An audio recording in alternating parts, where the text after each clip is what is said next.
Mahigit 400 gasolinahan na ang nagsara sa gitna ng patuloy na pagtaas ng presyo ng petrolyo. Batay po yan sa monitoring ng PNP. At para naman matiyak ang supply ng langis, pinayagan muna ng DOE ang pag-import ng mas murang klase ng petrolyo, bagamat mas nakapagdudulot ito ng polusyon. Saksi si Mav Gonzalez. Sa gitna ng gyera sa Middle East, siniguro ni Pangulong Bongbong Marcos na may sapat na supply ng langis sa bansa. Ayon sa Department of Energy, may supply pa tayo ng langis hanggang Abril. May required sila na 15 days, pero ang capacity nila siguro 40, ano?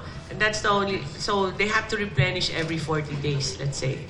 So we have more than enough time to order the next batch. Para masiguro ang supply ng langis sa bansa, pansamantalang pinayagan ng DOE ang pag-import ng Euro 2 petroleum products. Pero ang pwede lang gumamit nito ay yung mga sasakyang gawa noong 2015 o mas luma pa. Mga traditional jeepney, power plants, generators at marine at shipping industry. Mas mura pero mas mataas ang emission ng Euro 2 kumpara sa Euro 4 na standard ngayon sa Pilipinas. Mataas ang sulfur content ng Euro 2 kaysa sa Euro 4. Ang mas mataas na sulfur content, mas nakakadumi at nakakasira ng makina. Mas nakakapagdulot din ito ng polusyon. Pero dahil sa anilay extraordinary circumstances sa Middle East na nakaaapekto sa petroleum markets, kinakailangan magpatupad ng temporary regulatory measures para masiguro ang sapat na supply at magkaroon ng access sa mas maraming uri ng produktong petrolyo.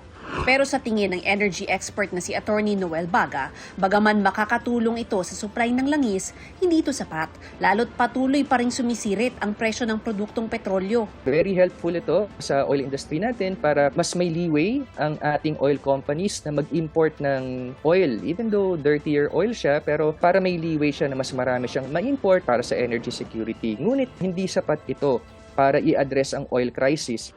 Ayon sa Center for Energy, Research and Policy o CERP, nasa 60 araw ang reserba ng langis ng Pilipinas, higit na mas mababa sa reserba ng ibang bansa sa Asia, tulad ng Japan na 250 days ang reserba ng langis. Mungkahi ng CERP, dapat magkaroon ng Strategic Petroleum Reserve ang Pilipinas, tulad noong 1970s hanggang 1980s na pinapatakbo ng Philippine National Oil Company.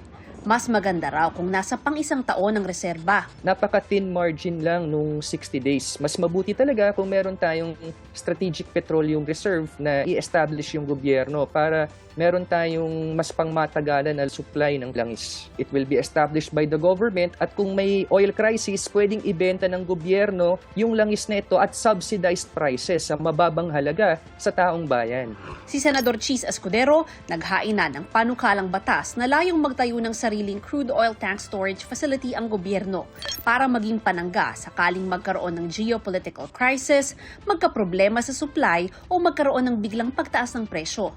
Sa ilalim ng panukala, kayang mag-imbak ng pasilidad ng supply na pang 90 hanggang 180 days na pangangailangan ng buong bansa. Sa gitna naman ng pagtaas ng presyo ng langis sa bansa, lumabas sa monitoring ng PNP sa mahigit 14,000 gas stations na mahigit 400 gas stations na ang nagsara. Dinirekta na po natin ito sa Department of Energy para sila po ang mag-determine kung ang naturang pagsasara ng 403 may kaugnayan sa possible hoarding na nasabi mga gas stations. Sabi ng PNP, may 2 kaso ng naisampa, hoarding at profiteering sa magkahiwalay na lugar sa Eastern Samar. Ayon sa PNP, nagmo-monitor sila bilang bahagi ng kanilang paghahanda kung magkaaberya sakaling magka-oil crisis. Para sa GMA Integrated News, ako si Mav Gonzalez, ang inyong saksi. Mga kapuso, maging una sa saksi. Mag-subscribe sa GMA Integrated News sa YouTube para sa iba't ibang balita.